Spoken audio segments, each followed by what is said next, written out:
휴학생 신분으로 교내 단과대학체전에 참여해 농구 경기를 하던 도중 상대방의 팔꿈치에 눈과 코를 가격당해 안화골절, 코뼈 골절 진단을 받고 수술 예정에 있습니다.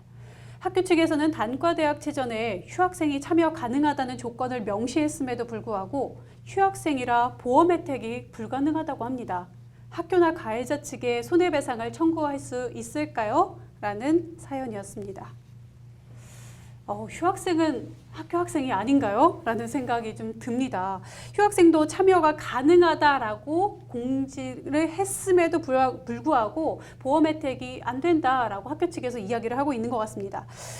이런 경우에는 어떻게 해결해야 될까 궁금한데, 김 변호사님, 보통 이 교내 단체전에서 다치게 되면 보험 혜택을 받을 수 있도록 조치를 취해야 되는 게 정상 아닐까 싶은데요. 예, 일단은 뭐 보험이라는 거는 사실 뭐 상품에 따라서 조건에 따라서 뭐 약정 조건에 따라 뭐 어떤 그 보장되는 범위가 다르기 때문에 뭐 보험이 이전 경우에 지급이 돼야 된다, 말아야 된다 이런 얘기는 좀 뭐 하기는 어려울 것 같고요. 다만 학교 측에서 이런 그 교내 이제 단과대학 체육대회를 진행을 하고 또 이제 휴학생까지 참여할 수 있다라고 명시를 했으면은 그에 상응하는 보험을 가입해야 될 학교 측의 어떤 신의 측성의 안전 배려 의무는 있지 않을까 생각이 됩니다. 그래서 이런 안전 배려 의무 위반에 좀 여지가 있다고는 보여져요. 그러니까 휴학생이 이제 보장이 안 되는 보험을 가입했다는 게 그런 어떤 신의 측상의 안전 배려 의무에 를 완전하게 이행하지 않은 것이 아닌가 하는 그런 생각은 좀 듭니다.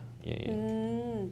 알겠습니다. 그렇다면 이런 경우에는 학교 측에 손해배상을 청구해야 될까요? 아니면 가해자 측 어느 쪽이 할 수 있는지, 아니면 혹은 둘 다 가능할 수는 없을까라는 또 궁금증이 있거든요. 어떻습니까? 일단 이거 같은 경우 운동 경기 중에 발생한 사고이기 때문에 그러니까 일반의 사고랑은 조금 다르게 평가되어야 될 것 같다라는 생각이 일단 조금 드는데요.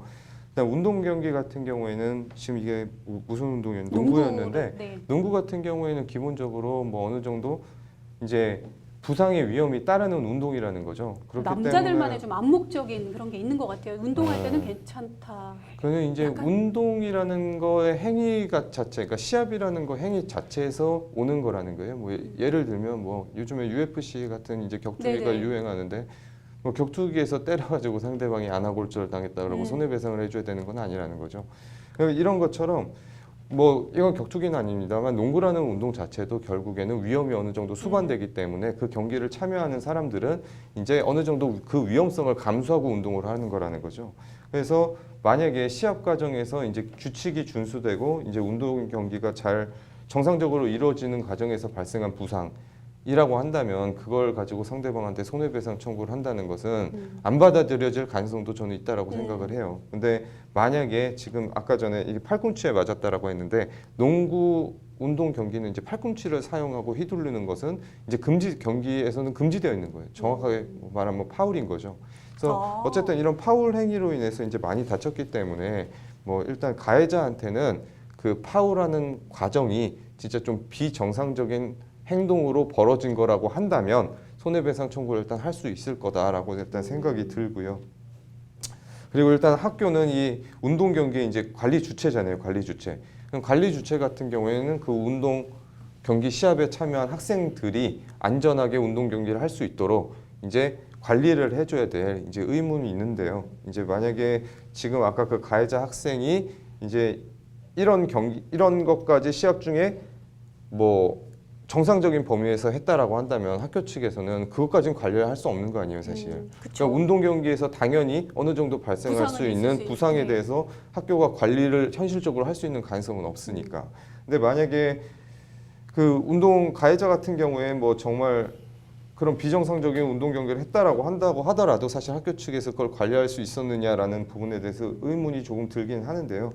뭐 그래서 결국에는 저는 가해자한테는 손해배상 청구가 가능할 것이라고 생각이 들고 학교 측 입장에는 사실 이걸 어떻게 사실 케어할 수 있는 방법이 있었느냐라는 생각이 드는 거죠. 만약에 그 팔꿈치에 가격당하는 게 그 관리 주체가 당연히 관리해야 될 그 운동 경기장의 뭐 시설의 결함이거나 그런 과정에서 뭔가 바닥이 울퉁불퉁해져서 일부에서 그거를 나왔던 것처럼 넘어지다가 바닥이 예, 팔꿈치로 상대방을 쳤다라고 해서 뭔가 그런 원인이 제공되지 않았다라고 한다면 사실 학교 측에 어떤 과실이 있을까라는 부분에 대해서 조금 의문은 들어요. 그래서 사고 내용에 대해서 조금 다르겠지만 일단 가해자 측한테 손해배상 청구는 가능은 하겠지만 아마 참작이 많이 돼서 많이 인용되지는 않을 수도 있다라는 생각이고 학교 측한테 청구를 하려면 학교 측의 관리 주체로서 어떤 잘못이 있는지에 대해서 분명하게 입증할 수 있어야겠다라는 생각이 듭니다. 네, 저는 이 사연을 접했을 때 사실은 학교 측은 가능하고 가해자 측은 불가능하지 않을까라고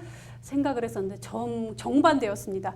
그렇다면 이번에는 좀 범위를 넓혀볼게요. 스포츠이기 때문에 좀 책임을 전가하기가 어렵다라는 답변이었는데 그렇다면 학교에서 생활을 하다가 혹은 학교에서 행사가 있어서 행사에 참여했다가 사고 나는 경우에 이럴 경우에는 학교 측에 좀 보상을 요구할 수 있을까요? 네, 뭐 아까 최종인 변호사님 잠깐 얘기해 주신 건데 그 시설 관리 뭐 이런 측면에서 학교에 생활하는데 뭐 굉장히 좀 뭐 위험한 시설이 있다든지 내지는 뭐 응당 뭐 난간을 설치해야 되는 뭐 그런 곳들 그런 곳들은 이제 학교가 당연히 관리할 의무가 있는 거죠. 이제 그 공작물의 소유자이기 때문에 건물이나 이제 그렇기 때문에 그런 어떤 시설 관리를 학교가 제대로 못해서 결국엔 그로 인해서 사고가 나고 뭐 내가 다쳤다. 그렇다면 당연히 학교 측에 그 손해배상을 청구를 할 수가 있습니다. 그런 관리 책임 의무 위반으로 이제 공작물 점유자라든지 또 뭐 여러 가지 다른 손해배상 청구를 할 수가 있겠고요. 학교에서 하는 행사도 마찬가지입니다. 그 행사는 어쨌든 그 행사를 개최한 주체가 학교라면 그쵸. 그러면 이제 그 학교가 그 행사를 좀 안전하게 끝낼 수 있도록 관리 책임이 있는 것이고 뭐 그 똑같은 예는 아니지만 그 몇 년 전에 그 판교에서 그 이제 뭐 대규모 이제 콘서트 행사를 하다가 그 이제 참여자들이 그 지하철 그 이제 그 뭐라고 하나요? 그 환풍구라고 하나요? 거기에 올라가서 보다가 그 환풍구가 꺼지는 바람에 굉장히 대량 사상이 발생한 사건이 있었어요. 근데 그 사건에서 이 관리 주체들에게 책임이 인정이 됐습니다. 왜냐하면 그렇기 때문에 그런 어떤 행사도 역시 안전 관리를 이 행사 개최 주체가 해야 된다는 거죠. 소홀히 했을 경우에는 당연히 손해배상 책임질 수 있습니다. 네, 알겠습니다. 오늘 이렇게 많은 분들의 상담 내용들 해봤는데 참 아는 게 힘이다라는 생각 다시 한번 해보게 됩니다.